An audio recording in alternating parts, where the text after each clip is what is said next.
Topic है जी हमारा poets of the early Victorian period. Victorian period जो कि बहुत इंपॉर्टेंट पीरियड है as far as exams are concerns, और ओवरऑल जो लिटरेचर पढ़ते हैं मोस्टली विक्टोरियन एज से लिया जाता है, और इसके में से क्वेश्चन आने के भी बहुत ज़्यादा चांसेस हैं। काफ़ी एरिया कवर हो सकता है विक्टोरियन एज को कवर करने से।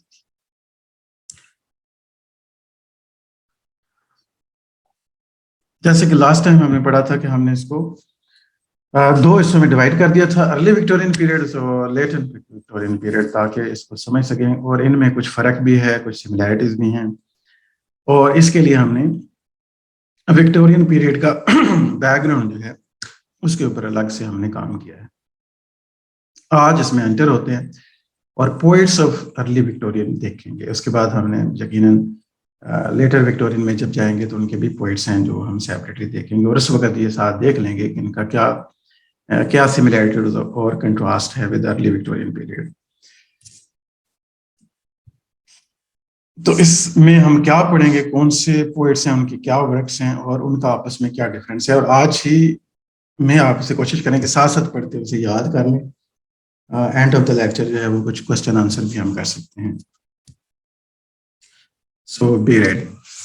सो इंट्रोडक्शन क्या होगा? द मोस्ट इंपोर्टेंट पोइट्स कौन से हैं? के most important poets during the early Victorian period were Tennyson and Browning, with Arnold आपको पाएंगे somewhat lower position, and Elizabeth Barrett. तो 4 पोइट्स हैं हमारे पास विद वन पोएटेस। टेनिसन और ब्राउनिंग जो है वो विक्टोरियन एज में, अर्ली विक्टोरियन पीरियड में खास तौर पे हमारे पास 2 लीडिंग पोइट्स हैं। जैसे हमारे पास रोमांटिक मोमेंट स्टार्ट हुई थी तो हमारे पास 2 अर्ली लीडिंग पोइट्स थे। वो कौन से थे? पार्टिसिपेट करें साथ।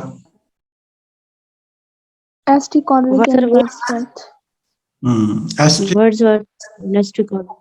हाँ जी, एस.टी. कॉलेज में S T. Stands for Samuel Taylor Coleridge. Samuel Taylor Coleridge, बिल्कुल। और ये जब टी.एस. एलियट कहते हैं, टी.एस. स्टैंड्स फॉर, इस पे एक दफा क्वेश्चन भी आया था। जी सर, आपने क्या क्वेश्चन किए? T S. In T S. Eliot stands for, sir question पढ़ा है। थॉमस स्टर्न एलियट पूरा नेम है ना? थॉमस स्टर्न एलियट, ये भी एक दफा क्वेश्चन बन गया था। ऐसे भी पूछ लेते हैं कई दफा। However, टेनिसन एंड ब्राउनिंग जो हैं ये दोनों लीडिंग पोइट्स हैं। आर्नल्ड का थोड़ा सा दर्जा नीचे है बड़े शायरों में, और लेकिन उसकी पोजीशन एक और साइड से ज्यादा है, वो है क्रिटिसिज्म के हवाले से। वो एक पोएट क्रिटिक पोएट हैं, ये क्रिटिक पोएट और पोएट क्रिटिक जो आप कहना चाहें। और एलिजाबेथ बैरेट कौन है ये तो फिर हमें एंड पे जाके पता चलेगा, तो इसका क्या ताल्लुक है ब्राउनिंग के साथ या टेनिसन और आर्नल्ड के साथ। सो एवोल्यूशन वर्सेस रेवोल्यूशन, ठीक है, तो हमने इसका टाइटल बनाया ना नेक्स्ट स्लाइड का, दैट इज एवोल्यूशन और रेवोल्यूशन के दरमियान एक फर्क है। So early poetry of the both Tennyson and browning was imbued with the spirit of romanticism. Romanticism के जो एकदम से स्पिरिट तो नहीं खत्म हो जानी थी, ऑल द वेज हम कहते हैं कि वो खत्म हो गई, और टेनिसन और ब्राउनिंग को हम रोमांटिक पोइट्स नहीं कहते। ये भी आपने समझना है, या आप पे हो सकता है मैं सवाल रखूं या भी लिख लें बेशक, कि टेनिसन और ब्राउनिंग के अंदर हमें रोमांटिसिज्म की स्पिरिट भी मिलती है, तो हम उन्हें रोमांटिक्स क्यों नहीं कहते? But it was romantics with a difference. Tennyson recognized as affinity with Byron and Keats. Tennyson जो है ना ये मुतासिरीन में आते हैं बायरन और कीट्स के, दोनों से काफी उन्होंने सीखा, काफी उधार भी लिए उनसे काफी चीजें। एंड ब्राउनिंग विद शैली, ठीक है, ब्राउनिंग का जो ताल्लुक है शैली के साथ है, या उनसे मुतासिर हो गए, उस ट्रेंड को फॉलो करते हमें ज्यादा नजर आते हैं। और टेनिसन हमें बायरन को फॉलो करते नजर आते हैं, और कहीं कहीं कीट्स को। But their romanticism no longer implied an attitude of revolt against conventional modes. So the revolutionary fervor which inspired the poetry of the great romantic poets had now given place to an evolutionary conception of progress propagated by the writings of Darwin, Bentham and their followers. अब इनकी जो writing I थी Bentham, Jeremy Bentham जो हैं, ये utilitarianism की theory उन्होंने किया। कभी पढ़ते सुनते होंगे यूटिलिटेरियनिज्म क्या है, जिससे मुतासिर होके आपने अपने टाइम पे जेएस मिल को पढ़ा होगा कि मिल जो है वो काफी कुछ सीखा था उसने जेरेमी बेंथम से और उनकी थ्योरी से, और फिर लिबर्टी का ऑन लिबर्टी जो उन्होंने ऐसे लिखा था, और लिबरल ह्यूमनिज्म की बेसिक्स हैं वो सारी अगर आप देखें।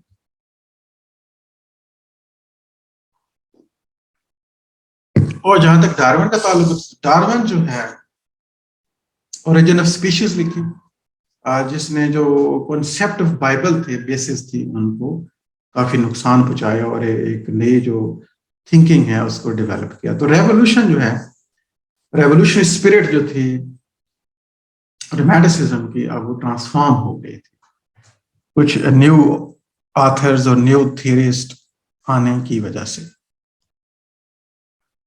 सो हम यहाँ पे कहते हैं कि इनका जो है, आप कह सकते हैं कि रेवोल्यूशन नहीं, अब बिलीव जो है वो चेंज हो गया था और वो बन गया था एवोल्यूशन। डार्विन ने जो दिया ना एवोल्यूशन, उसका असर हमें पोएट्री पे भी नजर आता है।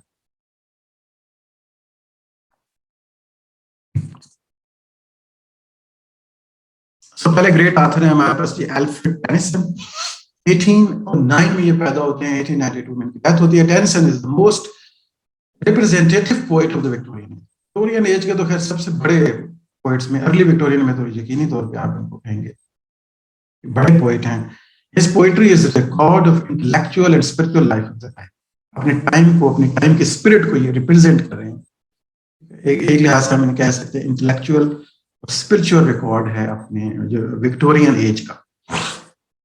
अगर हमने विक्टोरियन एज की इंटेलेक्चुअल और स्पिरिचुअल लाइफ को अंडरस्टैंड करना है तो फिर हमें टेनिसन एज ए सैंपल हम इसकी स्टडी कर सकते हैं। Being a careful student of science and philosophy, he was deeply impressed by the new discoveries and speculations, with new discoveries and new speculations, especially Darwin और Bentham का नाम आपने लिया, Bentham's with utilitarianism and Darwin with evolution.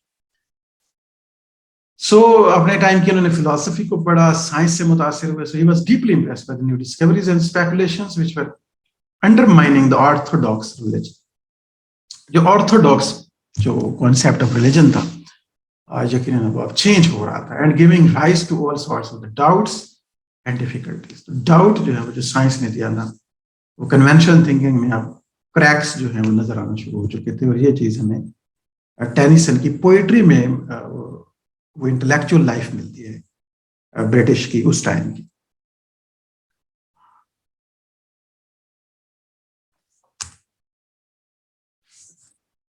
और Darwin की theory का क्या असर हुआ Tennyson, Darwin theory and Tennyson.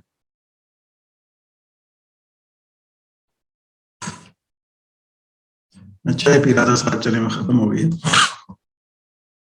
तो डार्विन थ्योरी ऑफ एवोल्यूशन, इसलिए हमें अब शैली का रेवोल्यूशन आइडिया, जो फ्रेंच रेवोल्यूशन के साथ हमने अपने आप को एसोसिएट कर लिया था उस टाइम के पोइट्स ने, और अब हमें मिलता है डार्विन की बुक के साथ एक नया concept which is called evolution, theory of evolution, which believed in the struggle for existence and the survival of the fittest.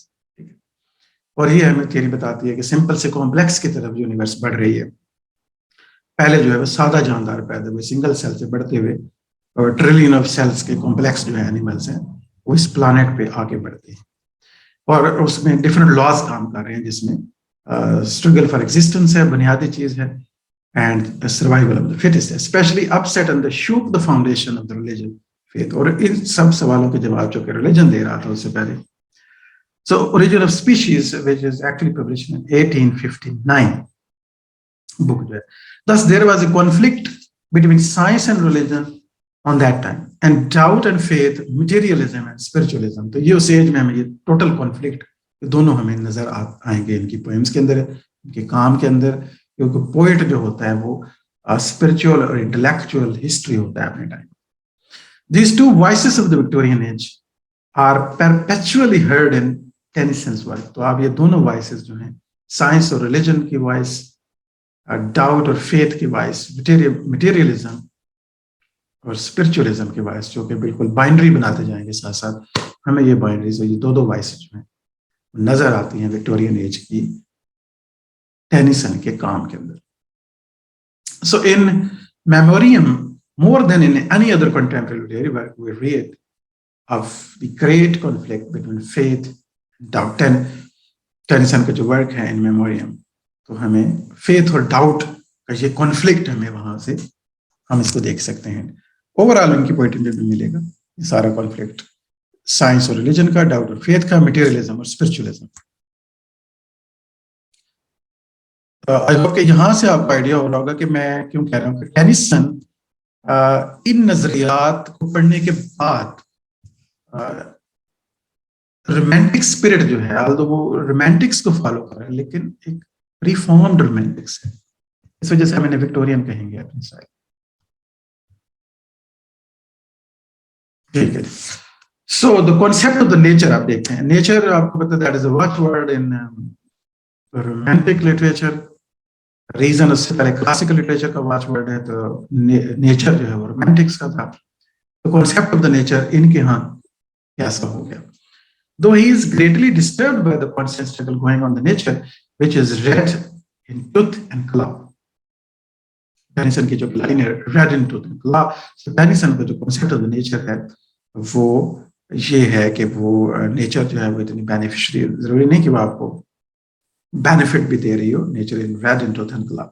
His belief in evolution studies and encourages him and helps him to look beyond the struggle towards the one far off divine event to which the whole creation moves. So Tennyson's poetry is so much representative of his age that a chronological study of it can help us to write its history. So इनकी poetry में हमें nature का एक ऐसा concept मिलता है जो कि एक्चुअली डार्विनियन कॉन्सेप्ट है. वो हमें ये नेचर को साइंटिफिकली देखते नजर आते हैं. जो वर्ड्सवर्थ का नेचर के साथ रिलेशनशिप और ताल्लुक है, वो हमने बड़ी डिटेल से अपने प्रीवियस लेक्चर्स में इसको डिस्कस किया है. Thus, his Lex Hall of 1842 reflects the restless spirit of the young England and its faith in science, commerce, and the progress of man. तो इनकी अगला जो वर्क है हम साथ साथ उसको मेंशन भी करें. लास्ट में स्लाइड में आपने देखा, इन मेमोरियम में हमने देखा फेथ और डाउट का कॉन्फ्लिक्ट इनकी पोएम के अंदर. और in this slide you can see the poem Locksley Hall of 1842 क्या रिफ्लेक्ट कर रही है, restless spirit of young England and its faith in science, commerce and the progress of the Mankind.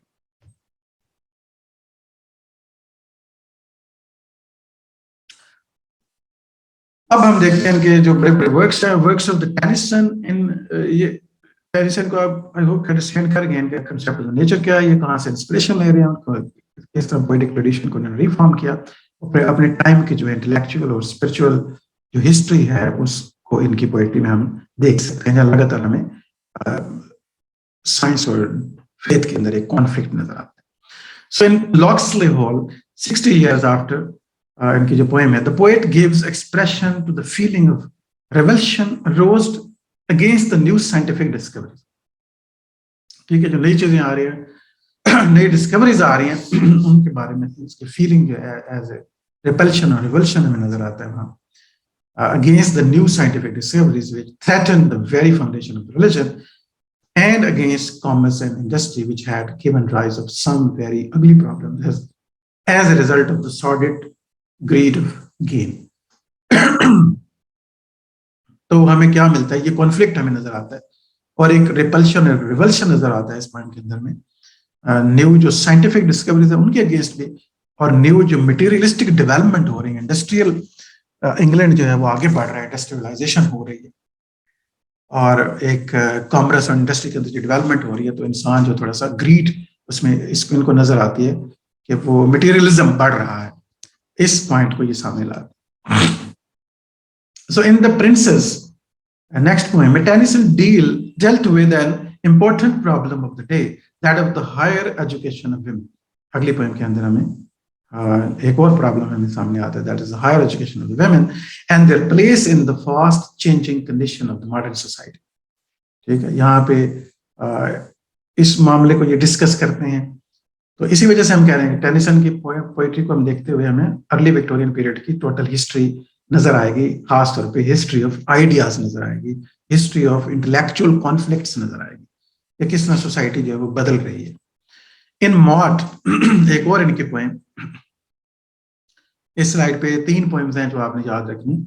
लैक्सले hall 60 years after 1866 में publish होती है। The princess है and in Maud he gave, इस poem के अंदर ये क्या बात करते हैं, he give expression to the patriotic passion aroused on the account of the Crimean war. Crimean war हुई थी उस टाइम पे, उसके अबाउट जो है इनके पैट्रियोटिक पैशन हम वहां पे देख सकते हैं। सो क्रिमियन वॉर क्या थी, छोटी सी इस पे बात मैंने साथ ऐड कर दी इसी वजह से। So Crimean War is a military conflict fought from October 1853 to February 1856, in which Russia lost to an alliance made up of the Ottoman Empire. ठीक है, Ottoman Empire और रशिया ने एक अलायंस किया था, और एक्चुअली ये Ottoman जो है the immediate cause of the war involved the rights of the Christian minorities in the Holy Land, then a part of the Ottoman Empire. तो ये काज इसका था क्रिश्चियंस माइनॉरिटी के राइट्स के बारे में, जो उस टाइम पे ऑटोमन एम्पायर के अंदर जो प्रॉब्लम हो रहा था, तो शायद उस वजह से ये रशिया ने ये जंग वेज की थी और फाइनली लूज की। बाकी इसकी थोड़ी सी डिटेल आप और देख लीजिएगा। उस वार के अगेंस्ट, हाउएवर मॉड में उस वार के अगेंस्ट जो पैट्रियोटिक पैशन है इन्होंने कैप्चर किया। हमारा ताल्लुक इस तरफ से है। The poet of the law and order, एक और हमने इसके लिए टाइटल बनाया है टेनिसन के लिए, the poet of the law and order. In Idylls of Kings, in spite of its medieval machinery, contemporary problems were dealt with by the poet. Thus, in all these poems, the changing moods of the Victorian age are successfully represented. जो सारी poem अभी तक हमने देखी हैं, कौन कौन सी हमने देखी, लास्ट स्लाइड में हम देखें लक्सले हॉल, प्रिंसेस मॉन्ट, अपने ऐसे लगता है अपने टाइम के इवेंट्स को के ऊपर जो पैशन और रिएक्शन और इंटेलेक्चुअल एक रिस्पॉन्स है वो लगातार ये रिकॉर्ड करते नजर आते हैं। और कंटेम्प्रेरी प्रॉब्लम्स को डिस्कस किया एडलिस्ट ऑफ द किंग्स के अंदर। तो हम ये चेंजिंग मूड जो है, डाउट, मिसगिविंग्स, होपफुलनेस और ये जो जितने भी कॉन्फ्लिक्ट हैं ये हमें इनकी पोइट्री के अंदर कैप्चर होते हुए नजर आते हैं। So taking Tennyson's poetry as a whole, we find that in spite of the varieties of the moods, it is an exposition of the cautious spirit of the Victorian liberalism. So he was essentially the poet of law and order as well as of the progress. और हमें उनके अंदर एक desire for order मिलती है, law and order मिलती है, और प्रोग्रेस चाहते हैं सोसाइटी की यकीनन। और लेकिन चेंजिंग मूड जो है विक्टोरियन एज का, वो सारा इनकी पोइट्री में नजर आता है। तो ये बड़े बड़े कुछ इनके वर्क्स हैं।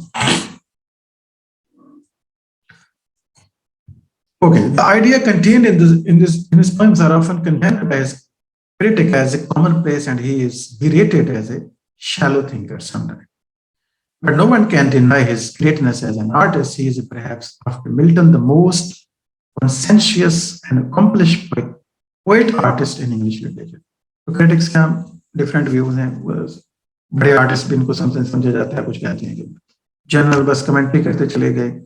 So he is noteworthy for even perfection of his style and his wonderful mastery of language, which is at once simple and ornate. Moreover, there is an exquisite and varied music in his words. Some of his shorter pieces, such as Break, Break, Break, Tear, Idle Tears, Crossing the Bar, are among the finest English songs on account of their distinction of music and imagery. तो कुछ इनके shorter pieces हैं, English songs जो हैं वो भी आप यहाँ पे देख सकते हैं, जहाँ पे हमें इनकी जो म्यूजिकल क्वालिटी है वो भी मिलेगी। लेकिन इन पर क्रिटिसिज्म भी मौजूद है जो हर ऑथर पे होता ही है। So Tennyson is a master of imaginative description, which is seen at its best in The Lotus Eaters. इनके एक और पोएम है The Lotus Eaters, यहाँ पे हमें इनकी इमेजिनेटिव पावर जो है हमें मिलती है. During his lifetime Tennyson was considered as the greatest poet of his age. But after his death, a reaction started against him, and he was given a much lower rank among the English poets. हम सारे English poets में इनके rank की बात करें, अपनी as में, अपने टाइम में खैर इनको बहुत वैल्यू हासिल रही, लेकिन बाद में इन पे काफी क्रिटिसिज्म भी हुआ है और ओवरऑल हाई रैंक नहीं करते हैं कुछ क्रिटिक्स इनको शेक्सपियर का लेवल या मिल्टन का लेवल देने को तैयार नहीं होते. But with the passage of the time, Tennyson's poetry regained its lost position, and at present his place as one of the greatest poets of the English is secured mainly on account of the artistic perfection of his words. So, जहाँ तक poetic art का ताल्लुक है, तो वो सब मुत्तफिक हैं कि इनकी पोइट्री में हमें बहुत अच्छा मिलता है. तो लास्ट वर्क जो हम यहाँ पे मेंशन कर रहे हैं वो इस स्लाइड के ऊपर है, The Lotus Eaters, वो भी इनकी पोएम है.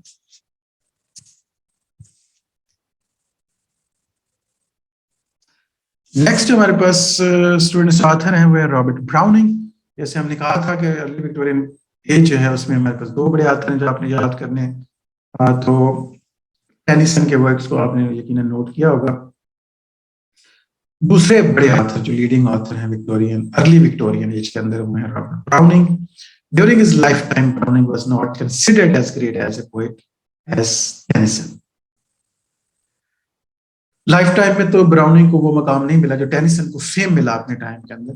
शायद वो हर इवेंट के ऊपर ही अपनी एक पोएम क्रिएट कर देते थे, हर तरह के रिएक्शन को, हिस्ट्री को उन्होंने कैप्चर किया अपनी पोएट्री के अंदर, जैसे अल्लामा इकबाल की पोएट्री में मिलती है. हर तरह के इवेंट्स को उन्होंने कैप्चर किया हुआ है. But after that the opinion of the critics has changed in favour of the Browning who on account of his depth and originality of thought is ranked superior to Tennyson. लेकिन वक्त के साथ साथ critics के यहाँ Tennyson की बजाय browning को ज्यादा अहमियत हासिल होती जाती है. तो हमने अब समझना कि ब्राउनिंग और टेनिसन में क्या डिफरेंसेस भी हैं, इसको कंट्रास्ट करके स्टडी करेंगे तो ज्यादा आसानी से याद रहेगा. So Browning and the Tennyson were contemporaries and their poetic careers ran almost parallel to each other, but as poets they presented a glaring contrast. साथ साथ थे, कंटेम्पररी थे, दोनों ही लीडिंग पोएट हैं अर्ली विक्टोरियन एज के अंदर, लेकिन इनका जो वर्क है वो हम इसे कंट्रास्ट कर सकते हैं. कैसे? Where is Tennyson is the first the artist, जैसे हमने अभी लास्ट स्लाइड में उनके बारे में भी वो भी देखी कि आर्टिस्टिकली वो परफेक्ट है. एंड देन द टीचर, हमें पहले वो आर्टिस्ट नजर आते हैं, then the teacher. And Browning the message is always the important thing and he is very careless of the form in which it is express. तो इनके यहाँ जो है ना फॉर्म की बजाय आइडिया ज्यादा इंपॉर्टेंट है, मैसेज ज्यादा इंपॉर्टेंट है ब्राउनिंग के यहाँ. तो ब्राउनिंग फोकस करते हैं आइडिया के ऊपर, मैसेज के ऊपर, और जहां तक फॉर्म का ताल्लुक है उस पर जरा केयरलेस हैं. जबकि टेनिसन फॉर्म पे कॉम्प्रोमाइज नहीं करते और आइडिया में वो लोग उनको समटाइम कहते हैं कि वो एक शैलो थिंकर है.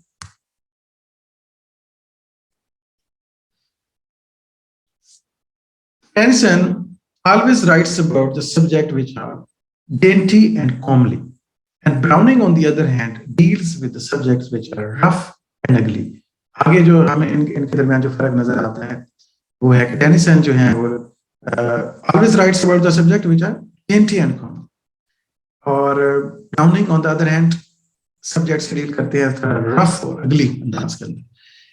And he aims to show that truth lies hidden in both the evil and the good. Browning के हमें एक पॉजिटिव एक एटीट्यूड मिलता है, और उनका नजरिया है कि जो सच है वो is always hidden beneath the surface evil. Good और इवल दोनों के पीछे जो है अल्टीमेट ट्रूथ है. So in their respective message the two poets differed widely. टेनिसन's message reflect the growing order of the age. तो टेनिसन रिफ्लेक्ट कर रहे हैं अपने टाइम को, अपने टाइम की स्पिरिट को, इंटेलेक्चुअल हिस्ट्री को और ऑर्डर ऑफ द एज को, and is summed up in the word law. जैसे हमने कहा ना poet of law and order, ठीक है. स्पेशली वो डार्विनियन जो कॉन्सेप्ट है ग्रेजुअली जो रिफॉर्मेशन हो रही है. So he believes in disciplining the individual will and subordinating to the universal law. ठीक है. तो उनका नजरिया है कि यूनिवर्सली जो नेचुरल लॉ है, जो लॉ ऑफ एवोल्यूशन है, जो सर्वाइवल ऑफ द फिटेस्ट है, वो फर्दर जो डार्विन से उन्होंने सीखा उसको वो अप्लाई करते नजर आते हैं, और उनकी नजर में एक यूनिवर्सल एक लॉ मौजूद है और इंडिविजुअल जो विल और इरादा है उसे आपने सबमिट करना है उस बड़ी लॉ के आगे। तो लार्जर एक ऑर्डर एग्जिस्ट कर रहा है जो आगे चल के हमें नॉवेलिस्ट के यहाँ भी ये चीज मिलेगी, जो एक मॉरल ऑर्डर की भी बात करें। So Browning, on the other hand, advocates the triumph of the individual will over the obstacles. In his opinion, self is not subordinate but supreme. और इस ब्राउनिंग का इंडिविजुअल जो है, इंडिविजुअलिज्म जो इंडिविजुअल विल है, वो सबऑर्डिनेट नहीं करती, बल्कि वो एक सुप्रीम है, उसकी अपनी एक हैसियत है। तो ये सबऑर्डिनेट नहीं है बट एक सुप्रीम एंटिटी है, इंडिविजुअल विल। तो ये इंडिविजुअलिटी और एक यूनिवर्सल ऑर्डर और लॉ में दोनों का ऑपोजिट व्यू है। There is a robust optimism reflected in all his poetry. जो ऑप्टिमिज्म हमें मिलता है वो ब्राउनिंग की पोएट्री में एक बहुत एग्जैजरेटेड फॉर्म में हमें ऑप्टिमिज्म मिलता है। तो ब्राउनिंग्स ऑप्टिमिज्म एंड टेनिसन्स पेसिमिज्म, हम इस तरह से फौरन से इनको अलग कर सकते हैं। It is in fact because of his invincible will and optimism that browning is given preference over Tennyson. Ultimately इनके ऑप्टिमिज्म की वजह से ही तो इनके इनविंसिबल जो विल है, इंडिविजुअल सुप्रीम विल की ये जो बात करते हैं, उसकी आइडेंटिटी की बात करते हैं, और ऑप्टिमिज्म और पॉजिटिव एटीट्यूड की बात करते हैं, वो ब्राउनिंग शायद उसकी वजह बनी, इनको प्रेफरेंस मिलता है over Tennyson, whose poetry betrays weakness and helpless passivism. Tennyson की हमें पोएट्री के अंदर उसकी अपोजिट कंडीशन नजर आती है, एक वीकनेस नजर आती है, हेल्पलेसनेस नजर आती है, और एक पैसिमिस्टिक एटीट्यूड मिलता है। So Browning's boundless energy, his cheerful courage, his faith in life. तो ब्राउनिंग के अंदर क्या मिलती है हमें? करेज, एनर्जी मिलती है, faith in life, and in the development that awaits beyond the portals of the death give a strange vitality to his poetry. ठीक, तो beyond even death, his concept beyond death जो हमें मिलते हैं, it is his firm belief in the immortality of the soul. ठीक है, इसको यकीन है कि जो सोल है ये कभी खत्म नहीं होगी, बॉडी खत्म हो जाएगी, सोल जो है वो इटर्नल है और हमेशा से मौजूद रहेगी। तो which forms the basis of his generous optimism, beautifully expressed in Peppa passes या पाइपा पासिस जो पोएम है इनकी, हमें इनका जो इमॉर्टैलिटी का कॉन्सेप्ट है, इनका ऑप्टिमिज्म है, उनका जो फर्म बिलीव है on the immortality of the soul, वो हमें वहां पे मिलता है। Thus is an age when the minds of the men were assailed by the doubt, ठीक है, नई डिस्कवरीज, नया नॉलेज जो है वो जेरेमी बेंथिंग हो या डार्विन हो, उनसे जो नए रिएक्शन आ चुके थे सामने, और स्पेशली जो साइंस ने डेवलप किया था, doubt, browning spoke the strongest word of hope and faith. और लास्ट टाइम हमने ब्राउनिंग की लीडिंग लाइन हमने यहाँ पे मेंशन की थी, नाउ ये फुल लाइन आपके सामने है, होप एंड फेथ जहाँ पे हमें नजर आता है, grow old along with me, the best is yet to be. तो ये इनकी लाइन क्या है? Grow old along with me, the best is yet to be. तो ब्राउनिंग में हमें मिलता है ऑप्टिमिज्म और टेनिसन में हमें मिलता है पैसिमिज्म। ड्रामेटिक मोनोलॉग्स लिखे हैं ब्राउनिंग ने, ये क्या किस किस्म की ब्राउनिंग की पोइट्री है और कौन से मेजर वर्क्स हैं, इनकी तरफ हम चलते हैं, लेकिन एक ब्रेक के बाद।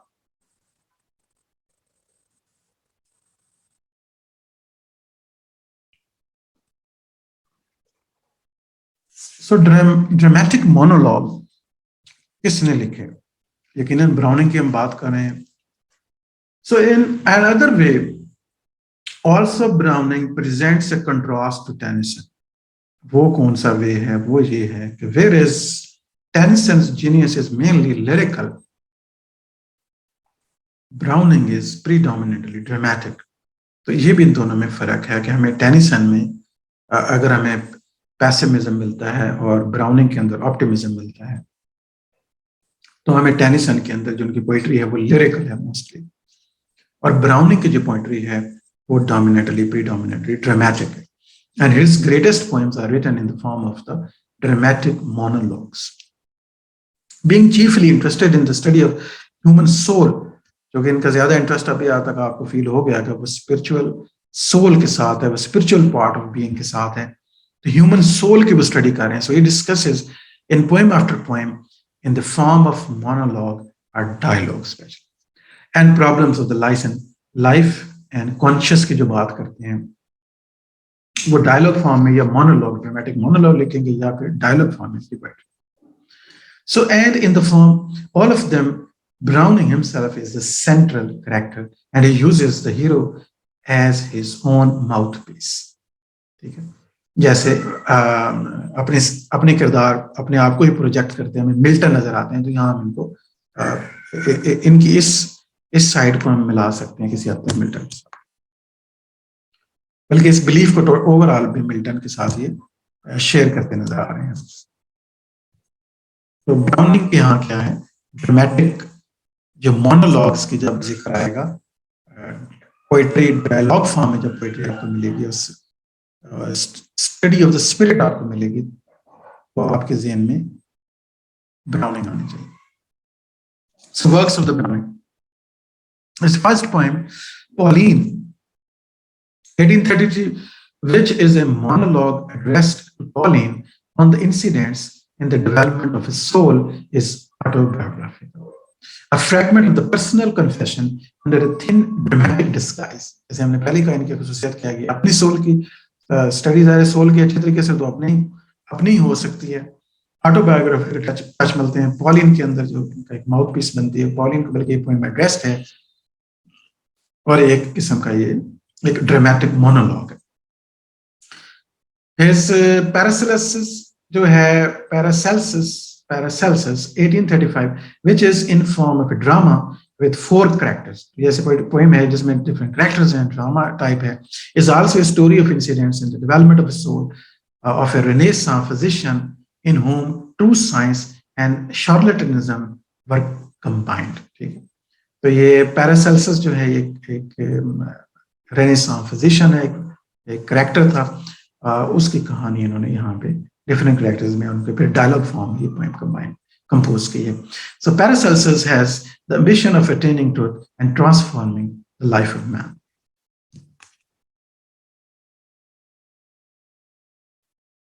डॉक्टर फॉस्टर साहब को यहाँ पे शायद याद आता होगा, बिल्कुल कुछ उसी तरह की एक एम्बिशियस पोएम है. So Paracelsus was followed by the Sordello, which is again the study of the soul. वो भी स्टडी ऑफ द सोल है, ये भी स्टडी ऑफ द सोल है. ओवरऑल हम कह रहे हैं कि स्टडी ऑफ सोल करते हैं. It narrates in heroic words the life of a little known Italian poet, Sordello जो है. So in Pippa Passes Browning produced drama partly lyrical and consisting of isolated scenes. Here he imagined the effect of the songs of a little working girl strolling about during a holiday on the destiny of the very different persons who hear them in turn. तो तीनों जो poem हमारे सामने आती हैं, Paracelsus, सर्डेलो और पाइपापासेस, सारे एक ड्रामेटिक जो हैं वर्क्स हैं, drama in the form of poetry है, जहाँ डायलॉग्स और मोनोलॉग्स के फॉर्म में ये अपनी पोइट्री जो है वो तख्लीक करते हैं. और ऑल द पोएम्स हमें ऐसा लग रहा था कि ये मोनोलॉग्स या डायलॉग्स हैं, और ऊपर इनका थीम जो हमें लगता है वो क्या है, स्पिरिचुअल स्टडी है, study of the soul. So it was with the publication of the series of the collection of the disconnected studies, chiefly monologues, that Browning's reputation as a great poet was firmly established. These volumes, in volumes के आने का ये volumes हैं, works हैं, collected works इनके publish होते हैं. सबसे पहले आता है कि dramatic lyrics 1842 के अंदर, dramatic romances and lyrics 1845, men and women 1855, and dramatist persona and the dramatic idols, तो ये 1879-80 के अंदर. तो ये इनके वॉल्यूम्स हैं जो आपने याद रखने हैं. इसमें स्पेशल जो कैची वर्ड है वो ड्रामेटिक है, बार बार जो लग रहा है. Dramatic lyrics, dramatic romances, lyrics man and women में चलेंगे, ये चीज नहीं नजर आ रही हमें, लेकिन dramatist persona and dramatic idols. तो ड्रामेटिक किस्म की जो पोइट्री होगी, जब इसके साथ ड्रामेटिक आएगा तो हमें हमारा ख्याल जो है वो ब्राउनिंग की तरफ जाना चाहिए. ठीक है, अगर पेपर में ऐसा गैस करने, वाइज गैस इस तरह से हम कर सकते हैं. So the dramatic lyrics in these collections were A poetry of the new kind in England, all of them unraveling tangled web of their emotions and thoughts give expression to the optimistic philosophy of the poet. तो इनकी जो word है इनके यहाँ जो वो है optimism है, अगर टेनिसन के यहाँ जो है वो पेसिमिज्म है. So some of the important dramatic lyrics are Bishop Bulgram's Apology, Two in a Gondola, and Porphyria's Lover, Fra Lippi, and The Last Ride Together, Child, Roland to a Dark Tower came a grammarian's funeral, Rabbi Ben Ezra, Prospice, and My Last Stitches. तो ये इनके कुछ dramatic lyrics हैं, उनको हमने mention कर दिया. ये कलेक्टेड फॉर्म में यहाँ पे 1842 में आपको ड्रामेटिक लिरिक्स के फॉर्म में ये बुक आपको नजर आती है सबसे ऊपर कलेक्शन में. ये ड्रामेटिक इनके सारे वर्क्स के कलेक्टेड फॉर्म में है, और ये कुछ अंदर से भी हमने कुछ लिरिक्स बाहर रख दिए जो इम्पोर्टेंट हैं. इनका नाम आ जाए तो हमारे जहन में कुछ ना कुछ रहना चाहिए. तो 2-3 दफा इनको जरूर आप ब्राउनिंग को जहन में रख कर इनको पढ़ने आए. So he is called the poet of love, life and hope. अब आपको याद होगा कि टेनिसन के मैंने एक हेडिंग बनाई थी, he is the poet of, कौन बताएगा? Sir, law and order. Yes. हमने टेनिसन पे कहा था he is a poet of law and order. और ब्राउनिंग पे क्या कह रहे हैं? Poet of love, life and hope.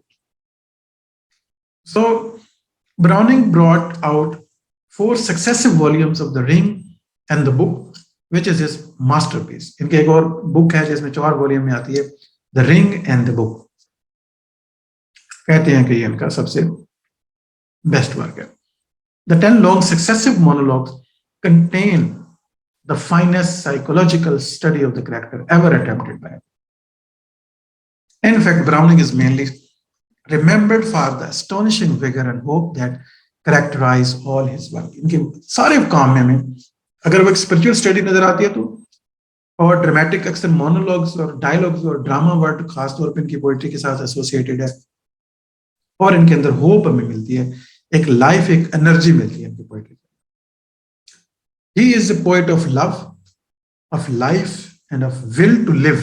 इनके अंदर हमें मिलती है will to live. तो यहां से एक टर्म मुझे याद आती है will to power. अब तक हम आगे अभी पहुंचे तो नहीं है. Who says will to power की बात किसने की? किसी के जहन में आ रहा है?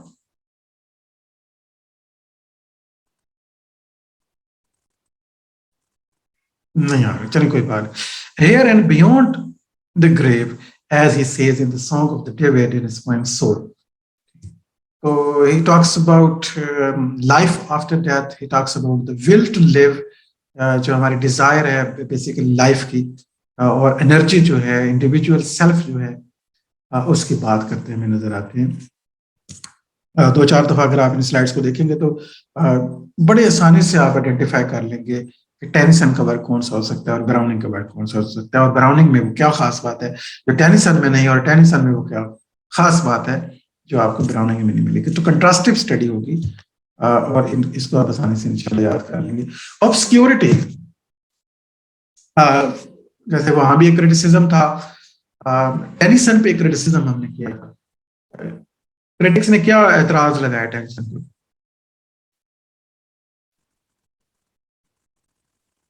हाँ जी, कोई कहना चाहे कोई बात? साथ हैं कि प्राप्त नहीं हो गए सब? नहीं है. ओके, इनके यहाँ जो एतराज है वो ऑब्सक्योरिटी है. The chief fault of browning is obscurity. Chief fault of Tennyson मैंने बताया है, लेकिन शायद आप थोड़ा सा आपके जहन में नहीं आ रहा. नो प्रॉब्लम, क्योंकि बर्डनाइज हो रहे हैं ना, काफी सारी इंफॉर्मेशन आ रही है. So chief fault of Browning poetry is obscurity. This is mainly due to the fact that his thought is often so obscure or subtle that language cannot express it perfectly. Sometimes problem इसके साथ ये है कि ये obscure कर देते हैं चीजों को, और हम इसको फॉलो नहीं कर पाते जो रीडर है. Thus, in order to understand his poems, the reader has always to be mentally alert. हर वक्त मेंटली अलर्ट रहना है. जैसे आजकल आप ये लेक्चर ले रहे हैं तो आपको मेंटली अलर्ट रहना है, तभी आप इतना ज्यादा डाटा जो है वो संभाल पाएंगे. I can understand the difficulty you people are facing now, लेकिन इसलिए मैं चार्ट्स बनवा रहा हूँ कि सेपरेट करें, इस डाटा को सेपरेट करें. और आज जो आप पढ़ रहे थे ना, आपको चाहिए कि पिछला वर्ड बिल्कुल डिलीट कर दें, जैसे खत्म कर दें थोड़ी देर के लिए, और जस्ट विक्टोरियन एज पे फोकस करें। जब लेक्चर लेते हैं तो बिल्कुल निकाल देते हैं पिछले अगली बातें, और हमें फोकस करना चाहिए कि प्रेजेंट टाइम के अंदर मेंटली अलर्ट होना इसे कहते हैं, प्रेजेंट टाइम के अंदर अब क्या हो रहा है ये देखो। Otherwise, he fails to understand his fine shades of the psychological study.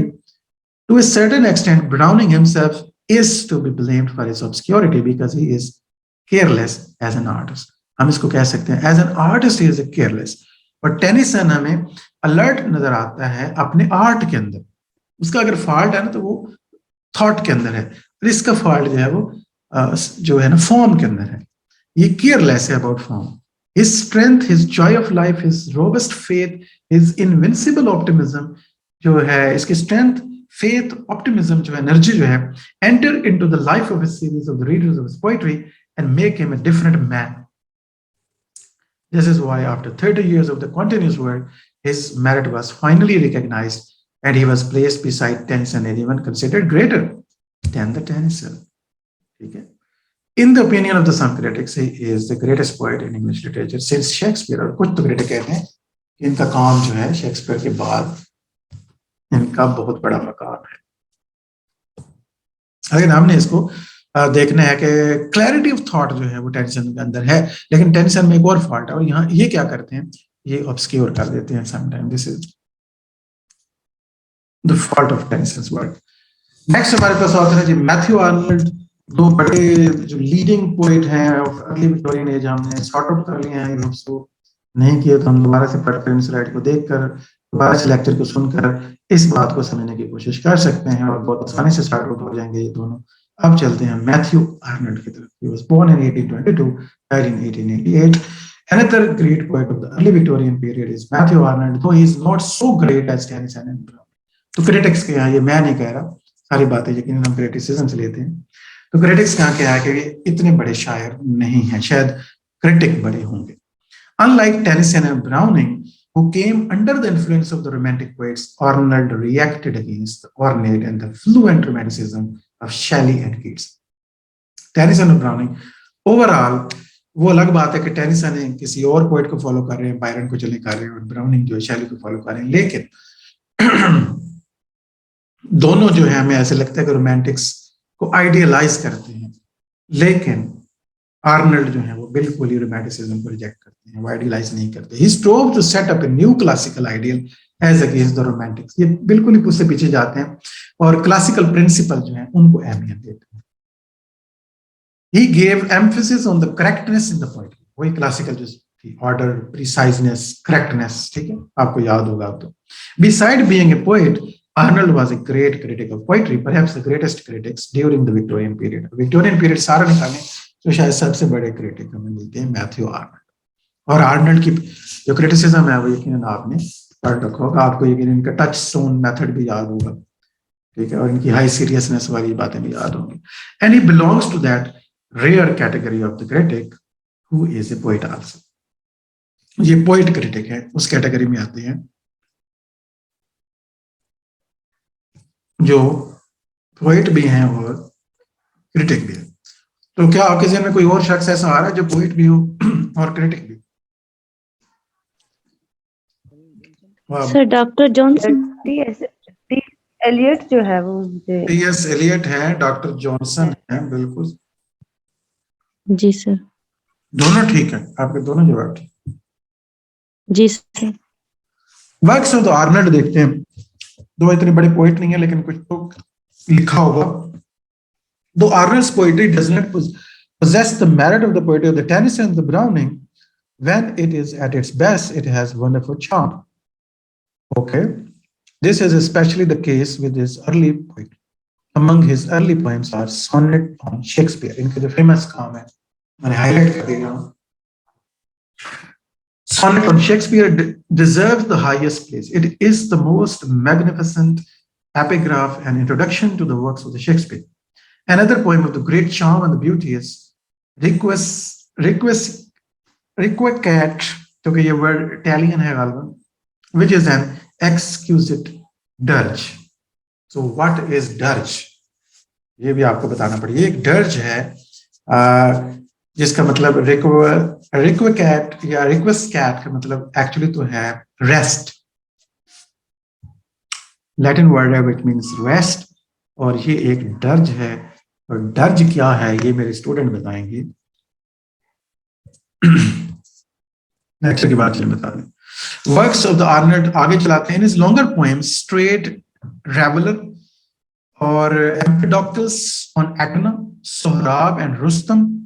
और सोहराब और रुस्तम जो है आपको वर्ड से पता चल गया होगा, ये पर्शियन स्टोरी है, शायद किसी ने इसके बारे में थोड़ी बहुत जानी है, या काइट रनर अगर किसी ने पढ़ा है उसे याद होगा, वहां सोहराब एंड रुस्तम का जिक्र भी है।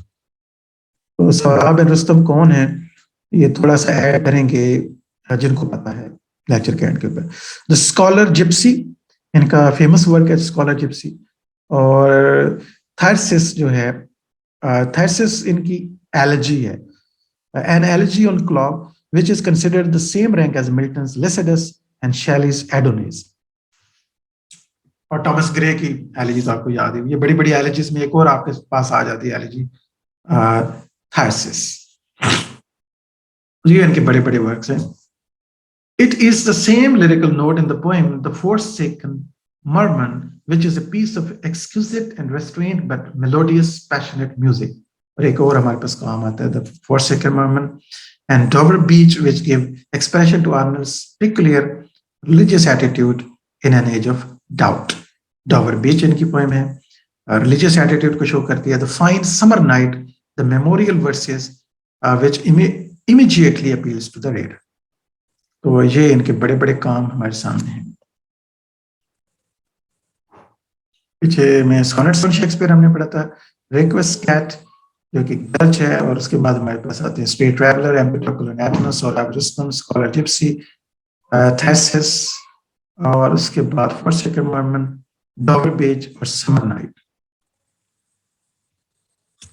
Arnold longed for primitive faith and holiness. Arnold चाहता क्या है? आर्नल्ड चाहता है, आर्नल्ड इस एज में जो साइंटिफिक डिस्कवरी जो हो रही है, जो एवोल्यूशन का कॉन्सेप्ट आ गया है, प्रोग्रेस है, इंडस्ट्रियल रेवोल्यूशन आ गई है बैक साइड के ऊपर, बहुत सोशल कल्चरल चेंज हो रहा है, लोग मटेरियलाइज हो रहे हैं, मिडिल क्लास इमर्ज हो चुकी है, डेमोक्रेसी जड़ें पकड़ रही है इंग्लैंड के अंदर। Arnold longed for primitive faith and wholeness, वो पुराना यकीन चाहता है जो खो गया है, और वो होलनेस चाहता है, पूरी यूनिवर्स का कंप्लीट कॉन्सेप्ट जिसमें इंडिविजुअल रिकॉग्नाइज करता है अपना परफेक्ट रोल, वो जो पुरानी दुनिया का रोल है। Most of the poetry of the Arnold gives expression to the conflict of the age between spontaneity, discipline, emotion, and reason, faith, and skepticism. इनकी पोइट्री में भी ये कॉन्फ्लिक्ट मिलते हैं उस टाइम के। Being distressed by the unfaith, disintegration, complexity, and melancholy of his times, Arnold longed for primitive faith, wholeness, simplicity, and happiness चाहते हैं। और हैप्पीनेस कब मिलेगी? जब सिंपलिसिटी होगी, और सिंपलिसिटी कब होगी? जब कंप्लीट एक पिक्चर होगी हमारे पास, एक whole simple picture of universe होगी, और वो उस पर फेथ होगा, और वो फेथ आपको पता है प्रिमिटिव हो चुका है। This मेलनकली note is present through out his poetry, और ये जो मेलनकली है, ये जो नॉस्टैल्जिया है, ये जो पुराने वक्त की लॉन्गिंग है, ये हमें इनकी पोइट्री में फिर मिलेगी। Even in his nature poems, he looks upon nature as a cosmic force indifferent to, or as a lawless and insidious foe of man's integrity. ठीक है, और नेचर के बारे में इनको कॉन्सेप्ट भी, वो ये जो पॉइंट ऑफ कल्चर है, याद रखना है, कल्चर में फेथ होता है, कंप्लीट एक जो है वो एक यूनिवर्सल कॉन्सेप्ट होता है, और वो उसी में आपको याद होगा कि क्लासिज्म का कॉन्सेप्ट वही है, जो नेचर से जरा भागते हैं क्लासेस जो हैं, इसलिए इनका नेचर का कॉन्सेप्ट भी आपको वो क्लासेस कॉन्सेप्ट मिलेगा। Nature as a cosmic force indifferent और लॉलेस है, मैन्स फो है। ठीक है, कितने अपोजिट व्यू हो गया वर्ड्सवर्थ के।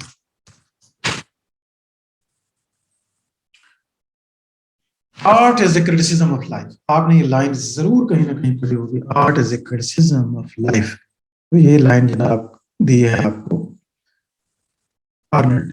सो in his most characteristic poem Empedocles on Etna, Arnold deals with the life of the philosopher who is driven to suicide because he cannot achieve unity and wholeness. वो जो उसकी Dzire है ना unity और wholeness की, एम्पिडोक्लस and on Etna में एक philosopher एम्पिडोक्लस की बात हो रही है, और वो सुसाइड के करीब की तरफ चला जाता है बिकॉज वो अचीव नहीं कर पाता वो यूनिटी और होलनेस को।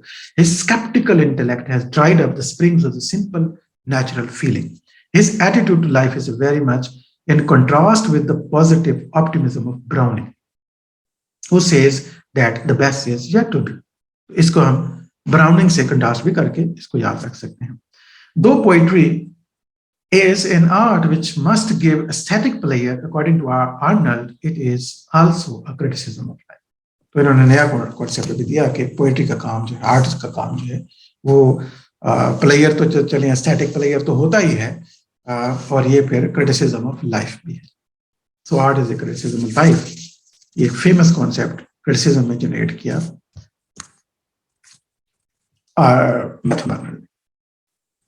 Matthew Arnold versus Wordsworth.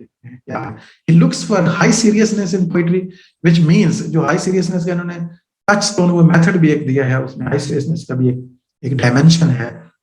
जब practical criticism देखते हैं मैथ्यू आर्नल्ड का, आपने इनके काम में देखा होगा, वही हाई सीरियसनेस ये पोएट्री के अंदर भी देखते हैं. तो मैथ्यू आर्नल्ड जो है ना, किसी किस्म की कॉमेडी बर्दाश्त नहीं करते. कॉमिक बिहेवियर जो है, लाफ्टर, ह्यूमर जो है, ये समझते हैं कि ये एक नेगेटिव एलिमेंट है. इन्होंने बहुत एडमायर किया आर्नल्ड ने चौसर को, लेकिन कहा कि चौसर शेक्सपियर के लेवल को नहीं टच कर सकता या कुछ और ऑथर को नहीं टच कर सकता, क्योंकि वो कॉमेडी और वो चीजें सारी मिक्सअप कर देता है अपनी पोइट्री के अंदर. Which means a combination of the finest art with the fullest and the deepest insight, such as found in the poetry of the Homer, Dante, and the Shakespeare. Arnold's own poetry was greatly affected by his critical theories. Arnold's poetry on the whole is plain and prosaic. The reader gets the impression that writing is neither inspired nor spontaneous. It is the result of the intellectual effort and hard labor. तो यहाँ पे हमें concept जो मिलता है कि poetry जो है स्पॉन्टेनियस ओवरफ्लो ऑफ थॉट नहीं है, जो रिकलेक्ट आपने की है ट्रंक्वालिटी के अंदर रहकर, जो वर्ड्सवर्थ का कॉन्सेप्ट है, बल्कि आर्नल्ड क्या समझता है पोइट्री को कि पोइट्री इंटेलेक्चुअल एफर्ट और हार्ड लेबर का नतीजा होती है. ठीक है, बड़ी मेहनत करनी पड़ती है आर्टिस्ट को और उससे पोइट्री बनानी पड़ती है. पोइट इज मेकर, कोई इंस्पायर नहीं हो जाता बट ऊपर से नाजिल होती है पोइट्री आर्नल्ड के यहाँ. तो यहाँ पे हम मैथ्यू आर्नल्ड को एज ए क्रिटिक हम दोबारा से भी देखेंगे. अभी ये मैथ्यू आर्नल्ड खत्म नहीं हो गया, लेकिन मैथ्यू आर्नल्ड के काम को आपने देखा है, टोटल इसका मिजाज क्या है, इसको कहाँ कहाँ आपने कंट्रास्ट करना है, किनको ये फॉलो कर रहा है, किनको रिजेक्ट कर रहा है. ये चंद पॉइंट्स हैं जो यहाँ इसके नाम के इर्द गिर्द अगर अभी लिखते जा रहे थे मेन पॉइंट्स, तो बड़ी जबरदस्त पिक्चर जो है पोएट की आपको आप क्रिएट कर सकते हैं अपने माइंड के. फ्यू वर्ड्स लिखने से भी क्रिएट हो जाते, पैरेलल्स और कंट्रास्ट लिखने से भी क्रिएट हो जाते. सो हमारे लास्ट पोएट और पोएटेस हैं Elizabeth Barrett. was born in 1806 and 61 में इनकी डेथ होती है. Beside Tennyson, Browning and Arnold, there were a number of the minor poets during early Victorian period में ज़ाहिर और भी minor poet हैं, हम उनको मेंशन नहीं कर रहे हैं, सिर्फ एक ही poetess ले रहे हैं, एक ही author ले रहे हैं. Of these, Mrs. Browning is well known. तो Elizabeth Barrett है. Elizabeth Barrett became Mrs. Browning in 1846. ये Browning की wife हैं. जैसे मैरी शैली ने भी काम किया है, आपको पता है मैरी शैली का कौन सा काम है, वर्ल्ड फेमस शैली पोइट की जो वाइफ है वो भी राइटर थी. और इसी तरह ब्राउनिंग की जो वाइफ है एलिजाबेथ बैरेट, जो बाद में मिसेस ब्राउनिंग बनती हैं. Before her marriage she had won fame by writing poems about the middle ages in imitation of Coleridge. इन्होंने कॉलरिज को इमिटेट करते हुए मिडिल एजेस के एटमॉस्फेयर को दोबारा से क्रिएट किया था अपनी पोएट्री के अंदर. बिफोर मैरिज की बात हो रही है. She also give voice to the passionate indignation in the cry of children, which is an eloquent protest against the employment of children in factories. वो जो इंडस्ट्रियल रेवोल्यूशन आया था और वहां पे उसमें ज़ाहिर फैक्ट्री में काम करने के लिए सस्ती लेबर भी चाहिए थी. एक्सप्लॉयटेशन आपको पता साथ साथ होती है. तो छोटे बच्चों को जो वहां जो उनको एक्सप्लॉइट किया जा रहा था, द क्राई ऑफ चिल्ड्रन, उन्होंने वो पोएम लिखी उस मामले को हाईलाइट करने के लिए एलिजाबेथ बैरेट ने.